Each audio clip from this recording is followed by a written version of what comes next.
Starting in 5, 4, 3, 2. Hello there, everybody, and welcome back to Circling Seattle Sports on Converge Media. Charles Hamaker here, Bel Garcia back in studio this week. But very mixed bag. Very mixed bag. Seahawks, yeah, I don't know if I'm happy with this preseason's week. Okay. You know, it's a very big, I mean, we talked about it last week, as a big evaluator, right? The Mariners also kind of a very mixed bag. The Sounders, disappointing. The Storm, I'd say mostly good. Yeah. We'll get into that. Kraken, I don't think there's anything for the Kraken. I don't think we have any. Rain, I would say good. There was a trade this morning that we'll get into that. Seawolves, kind of sad news. So I would say very mixed bag. Yeah. So taking that into consideration, we're just going to go into our things and get into the Seahawks. Finally, we have meaningful things going on. I mean, you could say training camp, but still, preseason's kind of your big jump off point. So we head into the preseason. Yeah, it's so exciting to have Seahawks football back. So on the 13th, they were in Pittsburgh, and unfortunately, they did not win the first preseason game. They did lose that one 32-25. We have some offensive players of the game here. So I went with Drew Lock, who was 11 for 15, 102 yards and 2 touchdowns. Did not start, but still did a pretty good job. Yeah. Who did you go with? I went with DJ Dallas. Rashad Penny did not go, and we'll get to the injury report against Pittsburgh, but 10 carries for 73 yards, so your highest achieving running back on the ground. Also had a reception for 17 yards and a touchdown in that game. I believe it was to tie the game up at 25. Yeah. From Drew Lock. I could have made the choice for Drew Lock, but I wanted to be different, because I also wanted to discuss, with the way that the quarterback competition is, we're going to discuss it anyway. Right. So, heading into the game, Gino was named the starter because he had just been with the ones more. But what did we talk about? I really thought that the preseason could be his big jump off point, and both were relatively efficient. Yeah. Right. But Gino didn't have any passing touchdowns. He had a rushing touchdown. And granted, Drew was playing against not the first stringer guys. Right. But I thought that from what I understand, he played well. And I really do. I think this is going to be his big jump off point. I said it last week. I think he's going to be your guy. And that's not saying, again, just like with Gino, what he said, he's like, I want it to be known that I support Drew Lock. I'm not saying I don't support Geno Smith as your quarterback if he's named that guy. I just think that Drew Lock, from the fact that the Denver media thought he didn't get a fair shot, from just the DK Metcalf being on like Kevin Garnett's show and thinking, like, having that full trust in Drew Lock,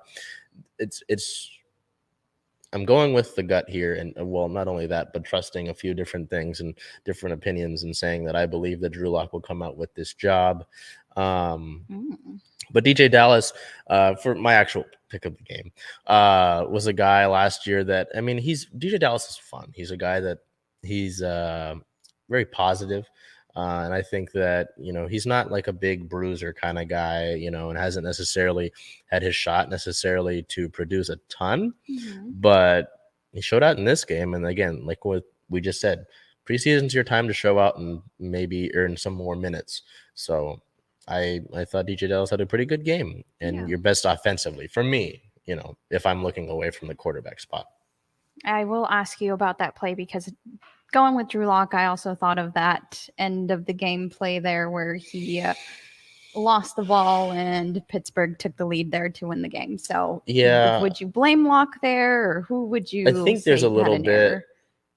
I can understand both sides of either blaming the line or blaming Lock. Yeah. From what I understand, he acknowledged that side was going to be unblocked, and he didn't shift the line.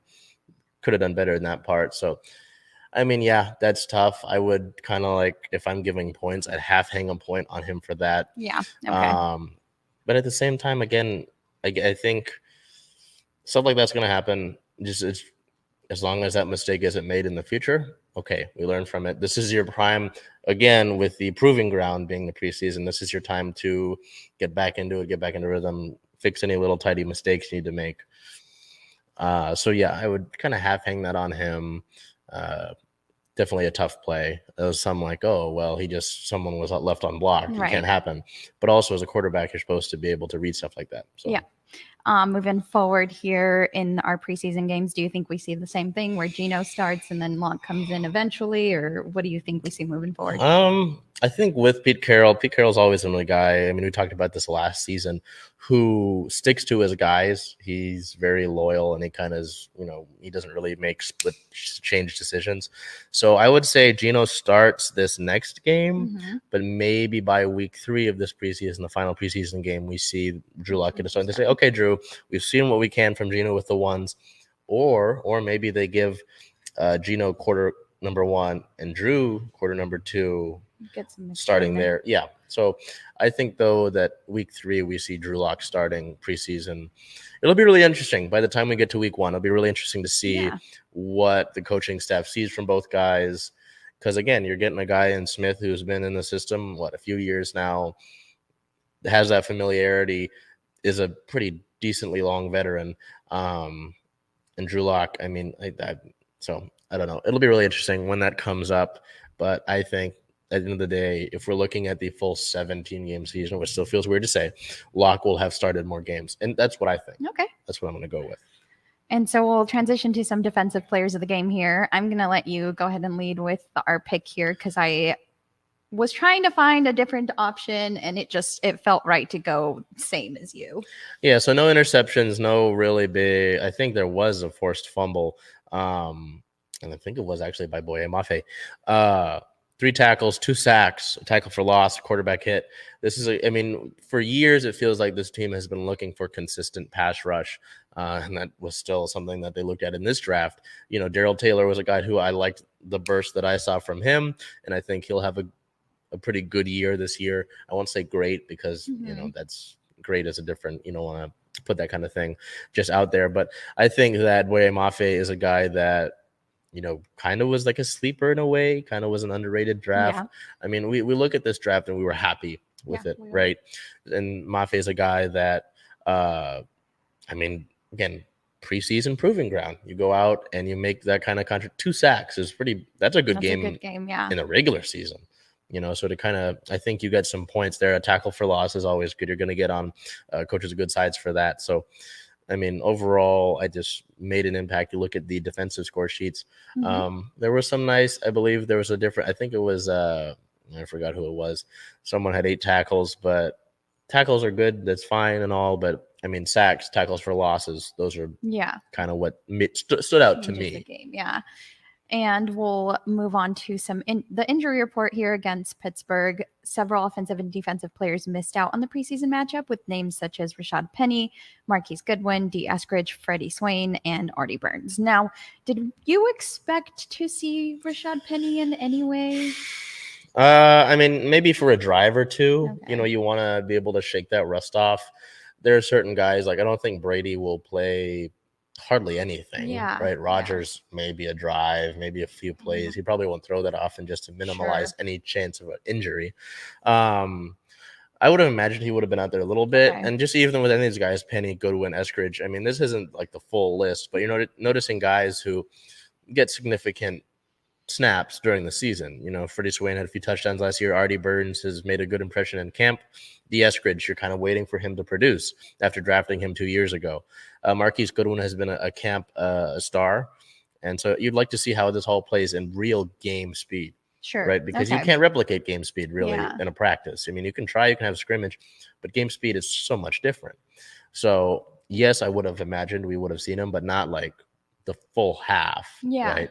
And they still want to get Kenneth Walker out there. I know he had some decent numbers, but I know Pete Carroll's been really high on him. Pete Carroll loves his running backs. So it's again with the proving ground. This is a chance for guys like Kenneth Walker to really take that spot with Goodwin, Eskridge, and Swain out for other. I know Bo Melton made a good impression. Derek Young, from what I understand, Derek Young and Bo Melton have made their own impacts and impressed some coaches. So it's like, okay, we have to put one of you on the 53-man. One of you will probably go in the practice squad, right? Unless someone else snags you up. Yeah. So again, this is your chance with guys like that out to make an impact. I know that, we look at with Artie Burns being out. Kobe Bryant had a play where I think it was a good touchdown. I think it was George Pickens, like back of the corner of the end zone. The broadcast was saying that's good coverage. It's just a better catch, right? And sometimes stuff like that will happen.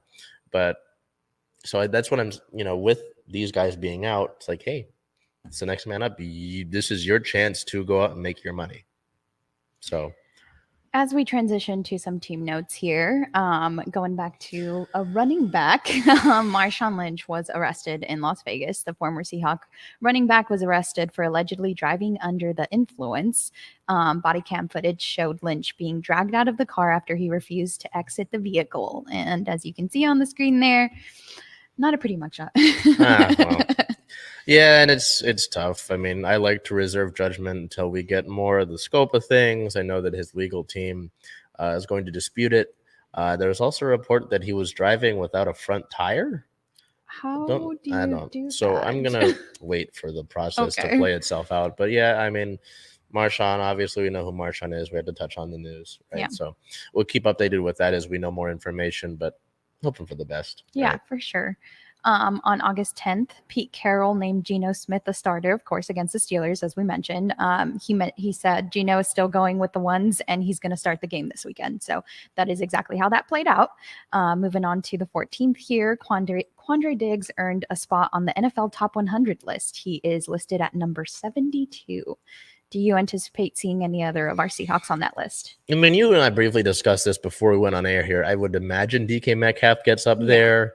But outside of that, I don't know if anybody else does really. Right. At least it's a current Seahawk. I don't know. Maybe Russell will end up on here somewhere. Yeah, maybe. Likely. I mean, with him being out due to injury and not him playing as well as he could have the rest of the year, who knows? Maybe Bobby Wagner. I don't know. Maybe Jordan Brooks, actually. I was trying to think about the defensive side of the ball because Quandre's on there now. Right. I believe he's the only safety to record 3 or more interceptions in the last 3 years or so, which is, I mean, to be the only guy, right? I mean, that's a ball hawk right there. But, I mean, Jordan Brooks or DK Metcalf, would imagine would be your only guys on there running. I'm trying to think about it position by position. Other wide receivers, I would like to see Tyler Lockett get that recognition. Okay, so DK, Tyler, Jordan Brooks, that's 3, not 4. I can count sometimes. Quarterback, former Seahawk Russell, maybe. Yeah. Offensive line, doubtful. Tight end, doubtful. Defensive line, doubtful. Yeah. I mean, I love Poona Ford, but I don't know if we'll see Poona Ford on there. Linebackers, Jordan Brooks, maybe Bobby Wagner gets there, current Ram. Cornerback, probably not. Safety, Quandre Diggs. So, yeah. Tyler Lockett, DK Metcalf, Jordan Brooks. Hopefully, right? But we'll see. I'm going to slim that list down and say that I think it's probably going to be DK, and I'm not sure about the other 2 guys on there. Yeah, because at the end of the day, this is remember, with the NFL Top 100, I know a lot of fans take stock in this. Mm-hmm. This is a player-voted list. So, and it seems like the players kind of vote. You ever get surveys online? It's just like a customer feedback survey. How often do you really put your whole heart into that?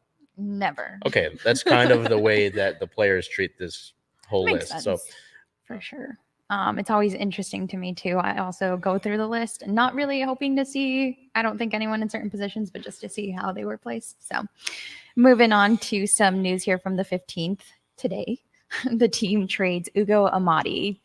So Seahawks receive tight end JJ Arcega-Whiteside, who was converted to tight end from wide receiver, drafted ahead of DK Metcalf. And that trade happened with the Philadelphia Eagles. So the Eagles receive, of course, Ugo Amadi. Any thoughts? Well, it was kind of funny when this trade happened because I read a report like an hour before this trade happened that Amadi was going to be cut ahead of the roster being trimmed down to 85 tomorrow. Mm-hmm. So, if that was true, you got something out of nothing. Whiteside scored like 1 touchdown in his career. We look at DK Metcalf and all he's done, right? He's got like 280 receiving yards. Arcega-Whiteside does. So, yeah, I know that this was a big thing with the Eagles. Like, hey, you really messed up and you drafted this guy instead of DK Metcalf. So trading for him is really interesting. I mean, a guy that really hasn't produced, and maybe they see something. Maybe they wanted to take a flyer on him. But your tight end room's already a little busy, is it not? I mean, you've got Noah Fant, who you just acquired in the trade. for Russell. Will Disley, Kobe Parkinson. I don't know where Arcega-Whiteside fits on that depth chart, but I don't know. It might be more of a flyer than anything else because you're going to release Amadi anyway. So we'll see how that goes. But I don't take much stock into it. We'll move on to some league news here. Of course, we have some more Deshaun Watson news. On August 9th, NFL Commissioner Roger Goodell speaks on the decision and just says that Watson engaged in egregious and predatory behavior. So we'll move on from that now. On the 11th, Jimmy Garoppolo was linked to the Browns. So depending on, of course, Deshaun Watson's suspension and what the decision is there, Cleveland could consider trading for 49ers QB. So we may see Jimmy going to Cleveland soon. As we move on here to the 12th, around 300 former players were eligible for payouts in a $1 billion concussion settlement after test rescored to remove racial bias. So that's a win there. And we'll move on to our record and standings. Of course, we did not win that first preseason game, so the record sits at 0-1 for the preseason. And we face the Chicago Bears on the 18th, this Thursday, at 5 p.m., and that will be shown on ESPN. So we now move on to our Seattle Mariners, who, like you said, had kind of a mixed bag week. Yeah, I mean, so you play the New York Yankees, who for the longest time had the best record in all of baseball. That has since changed. But I mean, this is still a big series. You're playing one of the best teams in the American League. It's the Yankees. There's that sort of rivalry there. You'd like to beat the Yankees. You'd always like to beat the Yankees. So we look at this series. It was the 3-game set starting on August 8th versus the Yankees, a 9-4 loss. So unfortunately, come out there and really kind of get stomped by the Yankees.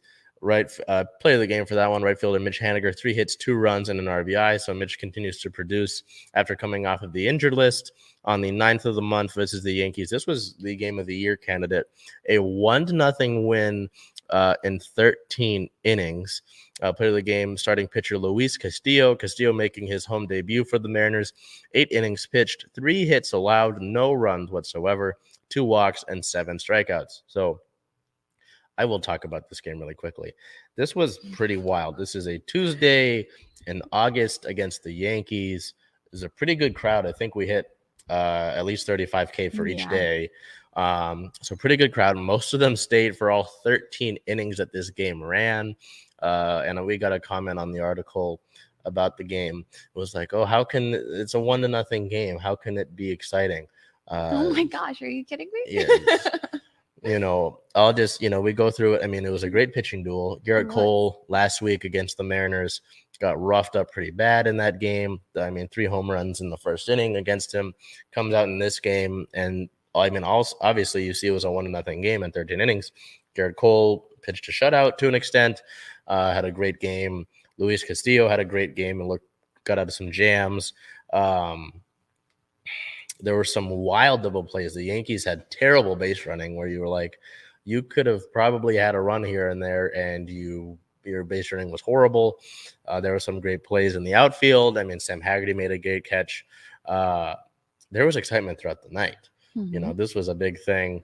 And then of all people, Luis Terenzo hits a walk-off single to end the game as a pinch hitter. He'd come in, and Luis is a tough year. It's a tough year. Last year, he showed some pop. This year, that's kind of been non-existent. I mean, he had a home run last week against the Angels, but outside of that, just having a really rough go of things, and he walks it off. So that was really cool to see. This game ended like at midnight, which I think the run time was like 4 hours and 10 minutes. It was wild. It was pretty wild. It was one of the best games I've seen live. That was pretty ridiculous. And then they got to come back and play a day game the next game. Yeah. And the Mariners would win that one on the 10th versus the Yankees 4-3. So another tight one to take the series against the Yankees. It's the first time that the Mariners have won the entire season series against New York since 2002. Really? So 20 years. That's awesome. And before we'll get to the next series in a second, but you would have liked to have built off of this, right? I mean, it's a really big series against the Yankees. You won 4-3. Carlos Santana, our player of the game there, DHing, 1 hit, 1 run, 2 RBIs, hits a go-ahead homer. Again, it's like all of the homers he's hit here in Seattle have been with the game tied or to put the Mariners ahead, which is pretty ridiculous. But yeah, so they take the series against the Yankees, and then they play the Rangers down in Texas for the first 3 games of a 9-game road trip over 11 days, all against your own division, and you drop a pretty big dud. So August 12th at the Rangers, a 6-2 win. You start off the series nice. You think, oh, this is great. Julio Rodriguez is back. He gets his first game off of the IL. He's our player of the game there with 2 hits, 2 RBIs, and a walk. His first game back from the 10-day injured list. August 13th at the Rangers in game 2, a 7-4 loss. So you kind of fall apart. Texas really puts out a good showing. Player of the game, third baseman Eugenio Suarez, 1 hit, 1 run, 2 RBIs. Gino, an RBI earlier in the game and a solo homer. Marco Gonzalez gets roughed up. And then August 14th at the Rangers, a 5-3 loss. So you lose the series against the Rangers, who today actually fired their manager. Wow. So you lose a series to a team that the next day they fire their manager. Not good. Yeah, not Player of the game in that one, right fielder Mitch Haniger, 1 hit, 1 RBI, and a walk. So you lose the series against the Rangers. And it's not panic mode for me. I'm not like, oh, the sky is falling. But you can't do that. You can't afford to do that. We'll get to it in standings, but you're a half game behind Toronto for the number 1 wildcard spot. And if you get the number 1 wildcard spot, you host 3 wildcard games. You host, which you would like to do, right, in front of that building, which would be packed. It would be packed. Or you take the 2 or the 3 and you have to travel anywhere. And I know this team can win on the road, but not ideal. You'd like to control your own destiny and play it in your own building, especially with the energy they can bring in there when they're packed. Disappointing. I mean, Marco has had a rough 2 months. Logan Gilbert, who started that August 14th game, has also, his last few starts have been rough. Yeah. And from what I've been seeing, people are saying he looks tired. Maybe they need to give him a break. Maybe skip a day, skip a start. We'll see. I don't know if they'll go with that, but for the longest time this year, we've talked about the rotation, right? And a couple of those guys now are falling off. Luis has a great game in there. Robert was pretty solid in his start, but Logan and Marco led this team in quality starts for a long time. Logan was having a great sophomore year. Both of those guys are really, they need to kind of have a little, exactly. Hit that switch again. So, you win a series against the Yankees, you lose a series against the Rangers. Mixed bag. We go to player of the week, and Bell went with Luis Castillo, which I understand. I mean, he was pretty electric in the start that he had with those 8 innings pitched, 3 hits allowed, no runs. What was the thought process behind this? Was it mainly just to know that you've got a guy like this in your rotation, or do you have anything else? The performance that he had against the Yankees and like in a home debut, it was a perfect home debut. So just couldn't go with anyone else here because, like you said, to have someone in that rotation, it's exciting, and he'll be pitching tonight, right? So you get to see him again tonight. Yeah. So I couldn't not go with Luis after that. Again, facing off against the Yankees, having 8 innings pitched and it going to 13 innings. And it was just exciting to watch inning after inning. And it wasn't just Luis Castillo. It was the guys that came after him too. I forget who came. I believe it was Matt Brash was in there. Paul Seawolves, Andres Munoz. I think Diego Castillo was in there. Yeah. But your bullpen, I think Matt Festa was in there too. Matt Festa was, yeah. So your bullpen continues to be amazing. Yeah. So but you still got to get, like we just said with those 2 other guys. But I mean, Luis, that was, and the interesting thing was, I think it was like the 3rd time for him playing the Yankees in the last 20 days, which, all these sports are games of adjustments, right? And you would think these lineups would adjust, but I mean, Luis was able to overcome that and just avoid that. So that was pretty impressive and exciting to watch him pitch.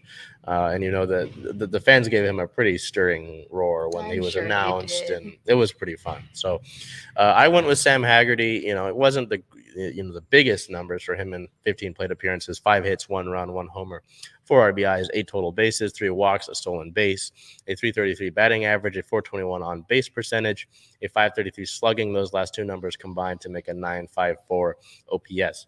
I went with Haggerty just because I'll admit, last year, even I think 2020, I was not big on Sam Haggerty. I thought this is a guy that's fast. They throw him at a lot of positions, but he can't do much. didn't hit well, really. I know he was fast. He was like a base runner. Wasn't a fan. This year, since being called up, I believe at the end of the month of June, has really showed out. I mean, not only, his bat, I mean, in that last Yankees game of the series, he had a home run to break up Nestor Cortez's no-hitter, hit it off the foul pole, got people pretty excited. In that win the night before, the 1-0 win, in extra innings, he was intentionally walked twice. Twice. I think the only guy that's ever happened to is like Aaron Judge. Right. And those are two very different players, so his WRC plus is great. He has pretty plus defense out in the field, can play multiple positions. He's played in the infield this year, played in the outfield mostly, and he's a great base runner. He's a fast guy. I mean, he's played his way onto this roster at the big leagues, and I find hard reason to send him to Tacoma. Yeah, it feels deserved his position for sure. Yeah. Yeah, and at this point, when you continue to, I mean, even against these games against the Rangers, I've seen him produce. So it's like, okay, we have to find ways to get you involved. When you play like that, yes, you're going to have your guys that keep their spots, like Julio. No one's taking center field from Julio Rodriguez. You're going to find ways to get Sam Haggerty in the lineup. Yeah. So agreed. Swaggerty forever. We look at injury news and roster related things. On the 9th, as we had the injury news, the team placed left-handed pitcher Ryan Borucki on the 15-day IL with a left flexor strain. On the 11th, center fielder Julio Rodriguez was reinstated from the injured list, as well as catcher Kurt Casale. On the 13th, the team reinstated outfielder Taylor Trammell from the 10-day IL, immediately optioning him to AAA Tacoma. So, I mean, some good returns there, but obviously Borucki being sent on the IL, hope that strain isn't a big deal. In team-related news, on the 9th, the team recalled left-handed pitcher Brendan Bernardino from AAA Tacoma as a response move to that Borucki injured list move. On the 11th, with Julio coming back and with Kurt Casale being reinstated from the IL, some roster moves were made. Outfielder Jared Kelenic was optioned to AAA Tacoma. And I'll say this really quickly about Jared. I know, he struggled in his time here. He had a home run off of Garrett Cole in that one game, but he played largely against the Astros and the Yankees. Tough teams. That was who he was playing against mostly. It's difficult. Again, this guy is 23. I'm not hitting the panic button on him, but he got a tough slate here. Granted, he could have been, there are things he could have done better, but I'm not saying that, I really hope by the end of the year he's able, maybe he makes, when the rosters expand here soon, I believe in September, I hope there is a spot for him at some point. But, I'm not letting the ship sail on him yet. Anyway, also as a roster move on the 11th, Luis Terenzo was designated for assignment. So, yes, a few days after he wins the game in that thrilling game, he was designated for assignment. But don't worry, Luis comes back. We'll get to that in a second. On the 12th, relief pitcher Ken Giles was designated for assignment, dropping the 40-man roster down to 38 people. This was a surprise to some. I wasn't really surprised. He just hasn't been able to stay healthy the last few years, and when he was in, he struggled. So, I mean, in the rest of your bullpen's been playing great anyway. So it's like you don't really necessarily need him. You don't need to bank on him. Right. Also on the 12th, the win against the Rangers, the first one of the series on the 12th of the month, was Scott Servais' 500th win as a manager. The same thing, I just talked about Haggerty, and I had my regrets about him. Early on, I did not think Scott Servais was going to be your long-term manager for this ball club. I questioned a lot of decisions. I said, I don't know if this is a guy that you want when the rebuild hits its peak and you get to the playoffs finally. I don't know if you want this guy to right the ship as a contender. Have you changed your mind? Oh, yeah. I changed my mind like halfway through last year. I was like, the guys really seem to respond to him. He's really seems to be a player's coach kind of thing. And his bullpen management for the large part of the last 2 years has been outstanding. So, yes, I apologize, Scott. I apologize, Sam Haggerty. I was wrong. That's going to be part of the business, right? You're going to be wrong in this business. On the 14th of the month, Luis Terenzo was he cleared waivers, and he's been right at a AAA Tacoma. So Luis is back. Don't worry about that. I think people have bad years. People have down years, right? So maybe Luis has had a down year. Maybe he just needs to go down to Tacoma and get things straightened out. But with that being said, with Tacoma, You've got a lot of major league talent down in Tacoma. When Kelnick's down there, Tramel's down there, Terenzo's going to be down there. Right. It's pretty cool. I hope the Rainiers have a good year. And then also on the 14th, relief pitcher Ken Giles declined his outright assignment and elected free agency. So best of luck to Ken out in free agency. Heading over to league-related notes on the 12th, San Diego Padres star Fernando Tatis Jr. was busted, has been suspended 80 games for performance-enhancing drugs. He tested positive for clostebol and will miss the remainder of this season, as well as the first 33 games of the 2023 season. Now, his mother posted a photo and said that he was using this drug to treat ringworm.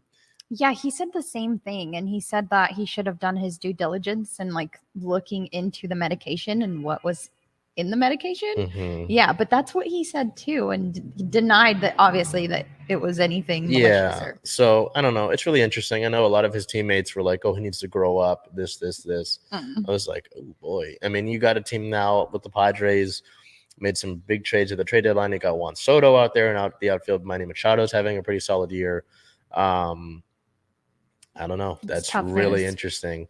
And it's interesting. Yeah, it's tough. I mean, if he was trying to treat ringworm and he used that drug, yeah, you kind of like, we'll get to this later on in a different segment, but you have to do your due diligence on some of these things. Is there anything that he can do now to be like, look, I had ringworm and this was actually prescribed? I think he's already accepted it. I think he's like, all right. That seems even weirder to me. Not my business. Also on the 12th, Rays pitcher Drew Rasmussen took a perfect game bid to the 9th inning. It would be broken up by the Orioles' Jorge Mateo with a leadoff double. So Felix Hernandez, to this day, actually, today is the anniversary. Felix Hernandez having the last perfect game in all of baseball. So a happy Felix Day to you, and long live the king. I hope that stands forever. That would be great. That would be so cool. It was a tweet, though, that was like, would you trade someone getting a perfect game so that it's not Felix anymore if the Mariners made the World Series? Of course you would take that goddamn trade. It's also, yeah. Also, it was saying if the Mariners make the playoffs, they should have Felix in the organization somehow so he can be here for this, because Felix deserves that. Yeah, that's a good idea. Regardless, happy Felix Day to you, and long live the king. We look at our record and standings for the Mariners here. They sit at a 62-win, 54-loss record, still second in the AL West. That probably won't change for a while. They sit currently at second in the wild card, a half game behind Toronto for the first wild card spot, but only a half game ahead of the Tampa Bay Rays for the third wild card spot. So you really have to start taking care of business against these bad teams you're going to be playing. As we look at some of these air quotes bad teams, I don't want to have to bite my words. You'll play a 3-game set against the Angels down in Anaheim starting today at 6:38 p.m. August 16th against the Angels is also a 6:38 p.m. game. August 17th, the Wednesday game, is a 1:07 p.m. game to wrap up the series. The team then gets a day off before they play the Oakland Athletics just up the road with a 6:40 p.m. start on the 19th. The 20th is a 4:15 start, and the 21st is a 1:07 p.m. start before another day off, and then a return home to T-Mobile Park. As we transition over here to, we talk about playoffs. Playoffs. The Storm finish up their regular season and know where they're going to be seated for the playoffs and know who they're going to be playing for the playoffs. So Bill will take that away here. On August 9th, the Storm were down in Chicago, and they took care of business there. They had a win, 111-100. Our first player of the game, is Brianna Stewart with 25 points, 9 rebounds, 5 assists. Our second player of the game, and someone who I would like to see be this consistent a lot more and have the level of confidence that she's having recently, is Gabby Williams with 21 points, 4 rebounds, and 7 assists. The team tied the WNBA record for most points in a game. Seattle becomes the 4th team in the regular season history to hit 111 points. And by the first quarter, end of the first, they had 38 points already. So that was insane. It was a great team win overall. And then they move on to Minnesota. On the 12th, they played the Minnesota Lynx. That was also a win, 96-69. Our player of the game there was Tina Charles with 23 points, 10 rebounds, and 3 assists. And that game, I believe, was the clincher of the 4th seed. So after that game, we knew that the Storm would host the first 2 games, right? First 2 games of round 1. Yes. So, and that was against the Washington Mystics. But moving on here to our last regular season game against the Las Vegas Aces, again, a tough team. That was a loss 109-100. Our player of the game was Jewel Lloyd, who had 38 points, 8 threes. She had 8 threes that game and 1 rebound. That was, of course, the last regular season game. A tough loss, but they didn't start the game the best. And then they went on a 12-0 run. And I remember Asia Wilson saying that this is a game of runs. So it was very visible in that game. Yeah. And then it was close all the way there until the end. It was really a nail biter. Yeah, and I don't know. This game, I mean, you're playing the second? No, I think they clinched. Yeah, the first seed in the whole league, playing the best team in the league, effectively. You didn't have anything really to play for in this game. Obviously, I was saying you would have liked to win this game and go into the playoffs red hot, right? Having gone on that road trip, beating the second best team in the league in Chicago, beating the Lynx, who are playing for a playoff spot in their own right, and then playing Vegas, right? But what most encouraging to me is seeing, you scored 111 points against Chicago. Granted, you gave up 100, not good. Right. You gave up only 69 points against the Lynx. You scored 96. And then you score 100 points against Vegas, but you give up 109. So you can see the offense is clicking. Jewel Lloyd in that last game, 38 points, I believe, is a career high. Tina Charles clicking there. Gabby Williams, you talk about her performance. Stewie doing Stewie things. Yeah. I believe she led the league in points per game. I think that's gone official now. So you like to see the offense clicking, but because that's something that's like you see people in funks, and you need more performances for people that aren't Stewie. Right. Sure. But yeah, the defense is kind of like you give up 109 to Vegas, 100 to Chicago. I'd like to get Clean that it up there. Corrected. But you know who you're going to play. You're going to host 2 games at home. If needed, the third game's going to be in Washington, but you like to take care of that without having to go on the road. Right. So we move on to our injury report here versus the Sky. Out, of course, was Mercedes Russell with that season-ending I wouldn't say injury, but kind of injury, I guess. And head coach Noelle Quinn, who was still on health and safety protocol. And then against the Lynx and the Aces, it was just Mercedes Russell, so that we would have head coach Noelle back. Moving on to some team notes here. On August 9th, Storm legend Lauren Jackson makes Australian national team. At 41 years old, the Hall of Famer is named to Australia's World Cup team. And joining her are, I believe, Steph and Ezzy. Yeah. On August 12th, the Storm win over Minnesota Lynx clinches them, of course, the number 4 seed, as we mentioned. So they will host, as we said, game 1 and 2 at Climate Pledge against the Washington Mystics in the first round. The Storm ended, right, at a 22-14 record. They are second in the Western Conference and, of course, clinched that number 4 seed. So looking ahead, we face the Mystics on the 18th and the 21st, again, at Climate Pledge. The 18th game will be a 7 p.m. and the 21st is a Sunday, 1 p.m. Those will both be shown on ESPN. The August 18th game will be displayed on ESPN2, and then the August 21st game on ESPN. So glad to see them getting some viewership there. And then before you move on, I've got the bracket here on the screen. So you play Washington, who you've been able to mostly deal with this season. I don't want to look ahead of them, but if you're able to, take care of business against Washington in round 1, you would play the winner of the Phoenix Mercury Las Vegas Aces series. Ooh. So you're likely looking at a rematch with Vegas to get to the finals. That's tough. Yeah. So, I mean, to be the man, you got to beat the man, right? Yeah. So, I mean, not going to get any easier, but I mean, it just makes the story all more epic, I guess. So, yeah. I mean, Washington, game 1, Thursday, game 2, Sunday. Would like to wrap up that round on Sunday. Definitely get some rest for whichever team, because we don't want to give it to the Aces automatically. Well, I highly doubt Phoenix comes out of that. Yeah. So. But we have to take care of our own business already. So. And that about wraps up our Storm. Yes, and I have a big sigh as we look over to our Sounders here. I mean, truth be told, there have been spurts of a few games here and there, but the Sounders have never really clicked since winning CCL. I wrote about a little bit how much of that might be losing MVP finalist João Paulo in that game itself. You lose his ability for set pieces as a passer, as a midfield conductor. That loss, who knows what you would have been able to do in the regular season, where we would have been at this point if you've got him. I digress. We'll look at the last game that the Sounders played this past week over at Real Salt Lake, a 2-1 loss. Player of the game, center defensive midfielder Albert Rusnak. Rusnak goes 1 goal, 1 shot, 84% passing, and earning a 7.7 match rating.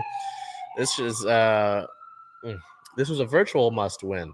There's a few points that separate, I believe, the number 5 through number 9, I believe it's number 10 actually, spots in the Western Conference. And, if you would have been able to get a win over a team like Real Salt Lake, who I believe sits at 4th in the West, you greatly help your chances. But you left points on the table. You gave up a response goal. Real Salt Lake scored first off of a breakaway, and then Seattle comes and ties it in the second half. It's like, oh, great. You're tied. You have to go get the winner now. And then right after that goal, Real Salt Lake comes down, and then off of a broken defensive assignment, they get a goal. And it's like, what the hell just happened? Yeah. You were just celebrating. You had just tied it up. You're going to be able to hopefully put yourself in a position to secure 3 points, and it's gone like that. It's, head coach Brian Spencer said it after the game. He said, we have to find a way to score more than 1 goal. And they really haven't scored more than 2 since June when they beat Sporting Kansas City, which I believe was on the 18th of June. You've been really stagnant. You haven't really hit a groove since CCL. I remember there was one video we did where I said, have they hit a groove? And someone's like, of course they had. They'd won 2 games in a row. I'm like, So, and I could be wrong. Maybe there's a 3-game stretch or so in there, but obviously they've lost 7 of their last 10. Oh, goodness. And you lost 5 games at home this year, which is really bad. You'd like for home field to be an advantage, right? Mm-hmm. It hasn't been that. I'm wearing the nice giveaway hat they gave away at last night's game, but it's disappointing. It's disappointing because at the beginning of the year, this roster was looked at as one of the deepest in MLS history. The signing of Rusnak was supposed to be the biggest free agent signing in league history. Yeah, you've got Jordan Morris still. Raul Ruiz is one of the most prolific scorers in MLS.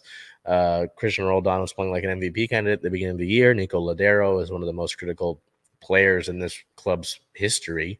Stephen Fry is still Stephen Fry. This defensive back line was one of the best in the league last year, and they won CCL. Great, but at the end of the day, you shouldn't be floundering like this right now. There shouldn't be a hangover from CCL.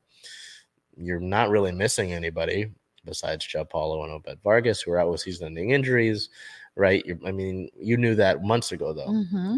And Raul's back, and he would have had a goal, but someone was offside. So Seattle, it was. People were excited. The stadium was loud. They did a replay review. Dude was clearly offside. Yeah. It's really tough, and it's on them to fix these things. There have been several defensive blown assignments. When we talk about the defense, the offensive unit really just has kind of similar to the Reign in an extent, but we'll get to them because they were able to do this. The Sounders haven't been able to put away their chances. They put on 18 shots on goal, I believe, last night, but they only score 1. None of them else were really that dangerous. There were several chances in the game, got close to a finish, where Seattle was knocking on the door, and it was like they were a hair too late on a kick, and it was just really frustrating. And you're having made the playoffs every year since your MLS iteration is in jeopardy this year. You've made the playoffs every year since joining the MLS, and it's like, okay, things are getting dicey. So, but there's still time to course correct. There's time, yes, but you really have to start with this next game, next year. This upcoming week, and I believe this next game they haven't lost to the Galaxy since like 2015 or something. It was. I'll get an official stat, but it's like been a lot of things on the line here. You're time is running out. Right. Time is running out really quickly. Talk about injuries. The injury report against Real Salt Lake was completely clean. So Again, frustrating. We look over at team notes here to August 10th, which was the MLS All-Star game. Attacker Raul Ruidiaz had a penalty kick goal that would eventually win the game for Team MLS. He becomes the second Sounder to score in the All-Star game since Eddie Johnson in 2012. He's the first MLS player to score a penalty kick goal in the game since 2015. So interesting notes there, and good for Raul to get on the board. The Sounders sit at a 10-win, 13-loss, 2 draws. I've only got 2 draws all year. You split those points, I mean, I'm sure we're in a different spot, right? Even half, a third. Yeah. You know, as you split those points, we're in a way different spot in the standings. You sit at 9th in the Western Conference as the last time I checked, 32 points. You're still technically 1 out of a playoff spot, which is my buddy of mine was texting me. Is like, is the West really that bad? It's like LAFC is at the top and they've been dominating, but it's like, are you really that bad? Is the Western Conference that horrible? I mean, we look at the table, and I'll just double check this. The East is a different conversation. Yeah, you're 1 point out of a playoff spot. The 6th and 7th seeds are kind of up for grabs. You're sitting at 32 points. The 6th and 7th seed, LA Galaxy. So you're playing the team that's in the playoff spot. Yeah. And Nashville both sit at 33 points. Yeah, a win would jump over them. You know, the 5th through 3 seeds are right now, you're out of them 7 points. So yeah, you would have, if you would have looked at some of those losses and made them draws, better situation. But anyway, as we mentioned, looking ahead, their next match is August 19th at the LA Galaxy with a 7 p.m. start. As I mentioned, LA sitting in a playoff spot. You need to take care of business there. Yeah, that's last night was a must win. This is in a way. must win. Yeah, I guess put more emphasis on it. And I would throw it to you for the Kraken, but we don't have Kraken news. We don't have. I mean, there's one thing, and it's that the AHL affiliate Coachella Valley announced that they'll have 4 games here in Seattle. Two of them will be at the Iceplex. I think they're both already sold out. Wow. Which, I mean, they've got really small seating in there anyway. Yeah. One of them will be at Climate Pledge Arena. Tickets go on sale for that on the 22nd of the month. That is going to be against, I forgot where they're from, but I think they're the Canucks affiliate. That will be at Climate Pledge Arena, as I mentioned. Tickets go on sale on the 22nd. And then one of them will be at Angel of the Winds Arena in Everett. And I don't think tickets have gone on sale for that yet. So 2 chances to watch your AHL affiliate. I think we're going to try to get some coverage of that. We'll work on that. We'll let you know. But sorry to take it from you. But it's okay. Yeah, no, keep going. Yeah, we go straight into the rain. You were at the doubleheader, so it was a long day. The only team yesterday to win of our Seattle sports teams playing. Good 4 games, only 1 team. So the Reign played August 14th versus New York, New Jersey, Gotham FC. And if you don't know, yes, I said Gotham. Yes, it's like the DC Comics. I don't know why they named their team that.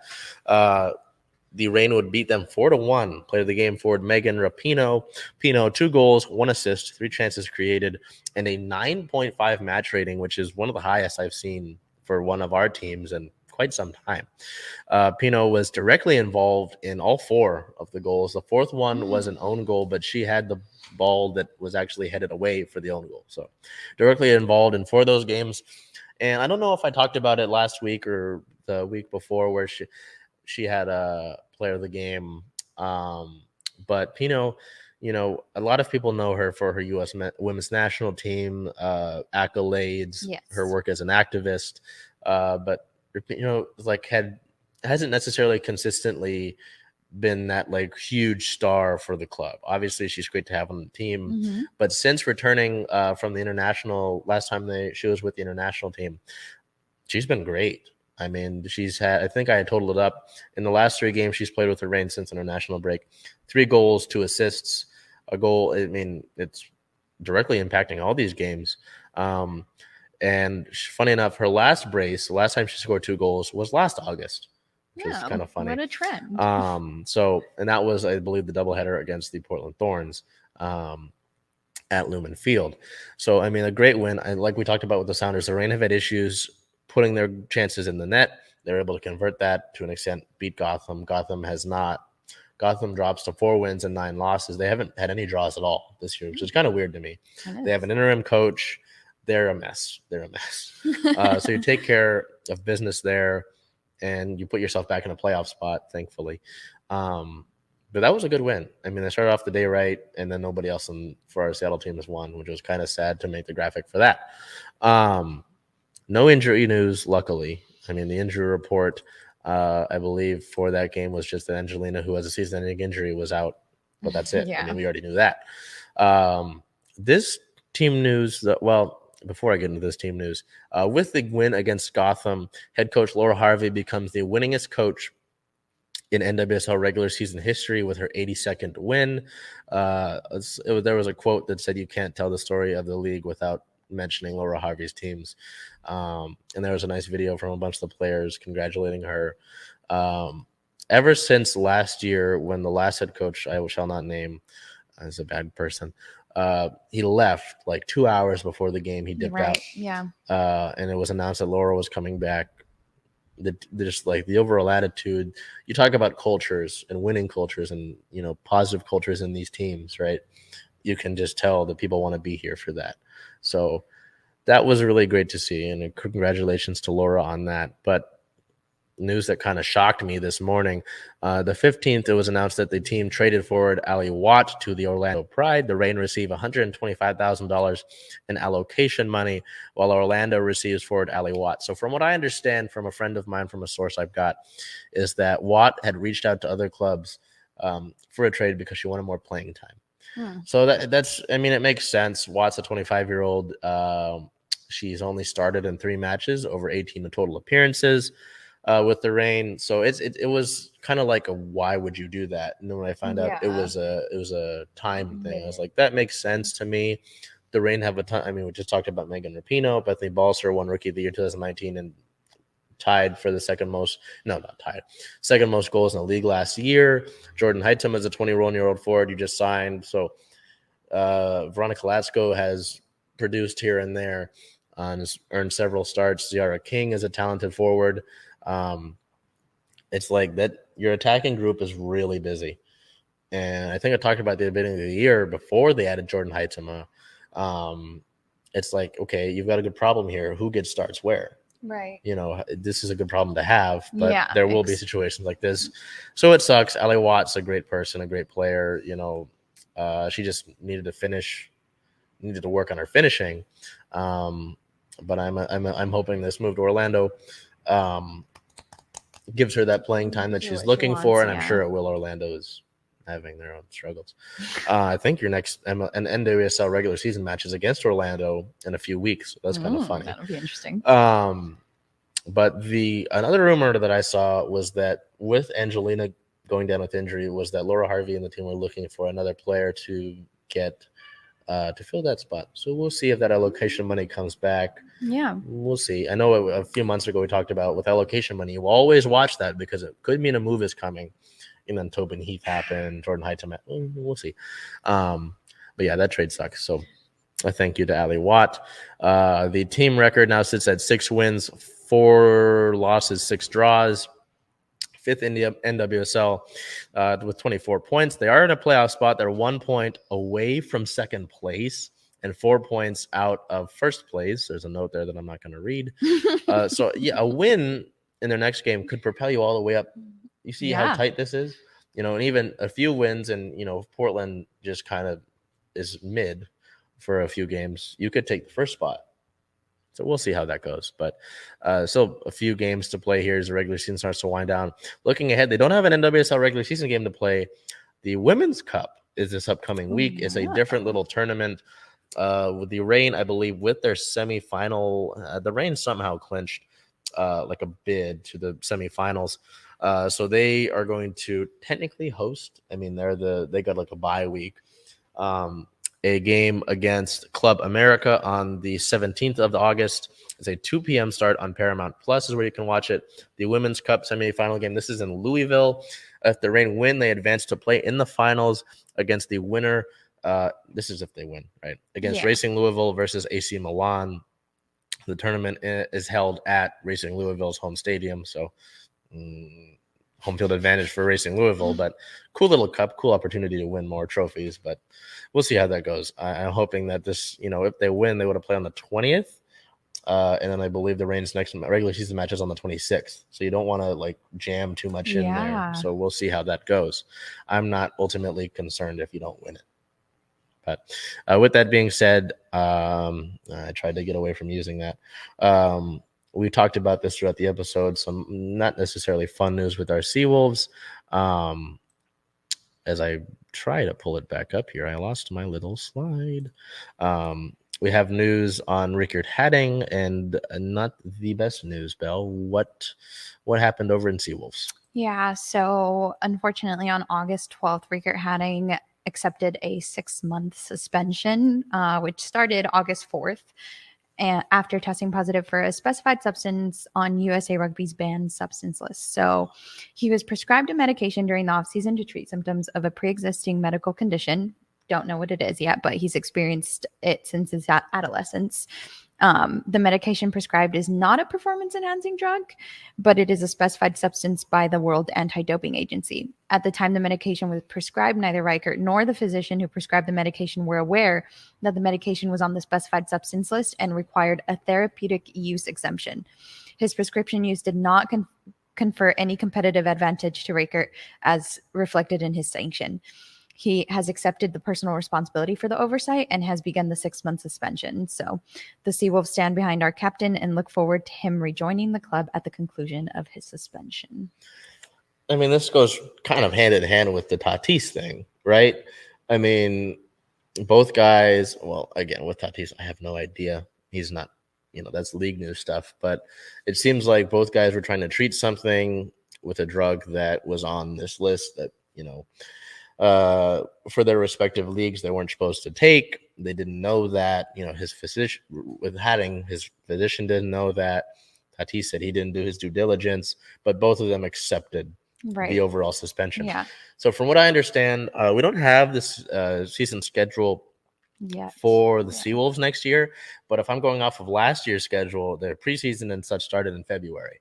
So if you're doing the rough math here, that suspension ends around February, I assume, 6 months from now. Yeah. So it's not the biggest. It's not like it's going to cut into halfway through the season. If anything, he might miss the first few matches of the regular season. I mean, he was your leading try scorer last year, and he's your captain, right? Captain's a big thing. But I just hope he's able to treat whatever it is. But I'm not going to be like, oh, he did this, he did that. It seems like it was an honest mistake. I mean, again, if the physician didn't know. And it looks like there's a process for him to continue possibly using it moving forward if they have the use exemption. Yeah. Like we said, didn't file that. So should be fine, but it's like, shoot. So it's just not going to be available. I don't know how much with the MLR that constitutes his suspension if he just can't be around the team, all that kind of stuff. So we'll see, but I don't think it's the end of the world. Just kind of disappointing. So as I mentioned, don't have the schedule for that. I just know the draft is on the 18th here. So we'll have some more Seawolves news next week to welcome some newest members of the pack. We have a busy coming week then. The Rain play on the 17th. The 18th is jam-packed. Oh, yeah. So, yeah, it should make an interesting week for some news. So now we will head over from our Seawolves over to Stars of the Week, and both of us went with different people for once. Why did you? I mean, I can understand, but why did you go with Jewel Lloyd this week? I went with Jewel Lloyd because in our season finale here at home at Climate Pledge, the Aces held her to only 1 point. Mm-hmm. And so for her to just like bounce back, do well in every game after that, and then have 38 points off of 8 threes in that last game against the Aces, she really turned it around and she really found what worked for her and she produced for the team again, leading up to even that Aces game. So it was good to see that she didn't let that. I'm going to credit the defense here, but the Aces defense on that game kind of stump her. And she really figured out a way to still produce and have a career high in points on that last game. So yeah, and what I was trying to get to with looking at the top performers of those 3 road games in the year, you'd like to see. I mean, if you can get Jewel Lloyd firing on all cylinders or near that, Jewel Lloyd had a career year last year, scored 38 points against the best team in the league. Tina Charles is really finding her rhythm, I believe, with this team and really settling in. Stewie is Stewie. If Gabby can have that confidence and really show up not only in the defensive end, but just as a rounded player, you're in good condition. Yeah. There's not many people you look at that starting five of Sue, Jewel. So have Jewel hit on near to all cylinders. Gabby Williams. We just talked about Gabby, Stewie, and then Tina Charles. And then go to the bench. You've got Edgy Magbagor, who's I would say is your most improved player. Yeah. And you've got veterans like Breon January, Ifeanyi Prince, Steph Talbot has been hitting three really well lately.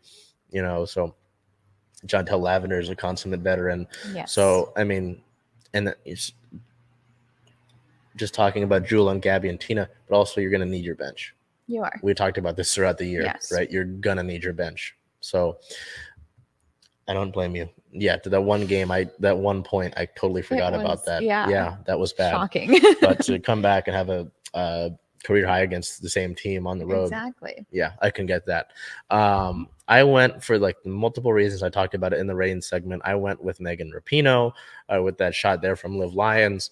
As I mentioned, I mean, since the last international break, Pino has been great for the club. And I think that, not only having her IQ as a player, but obviously still being able to impact the game physically, as well as meshing with Jordan Heitema up at the top, who's a 21-year-old, being able to have that knowledge to lean on, and just being, I mean, obviously Pino's got a leadership standpoint of things. So just being, as present as she is huge to this club, who, is still trying to win its first NWSL title in its iteration, and is looking to really finish out the season strong. So going forward, that is really big. And she's really stepped up in these last few weeks. So I tip my cap to Pino there for that. So as you mentioned a little bit ago, this upcoming week will be busy. I mean, the Seahawks play on Thursday. The Mariners they finish out their 9-game road trip with two series down in California. The Storm will play 2 games of the first round of the WNBA playoffs. Right. The Sounders time is running out. The Reign continue to look to get them, again, 1 point separates them from second place. They're in really good position. This upcoming week, they've got a cup to play for, so we'll see how that goes. The Kraken, I'm assuming we'll hear more. We're getting closer and closer to training camp. The Seawolves will have their draft. I mean, it's going to be busy for us. So with everything being taken into consideration, thank the people behind the camera, whether it's, Curtis here in studio helping us get everything set up and us just basically doing what we do up here, the photographers we work with, everyone behind the scenes, a big thank you for making everything possible here. And until we see you, we're getting close to the end of August. Gosh, we're going to be hitting September soon. Very bizarre. Take care of yourselves, be well, and do whatever you can to make today a great day.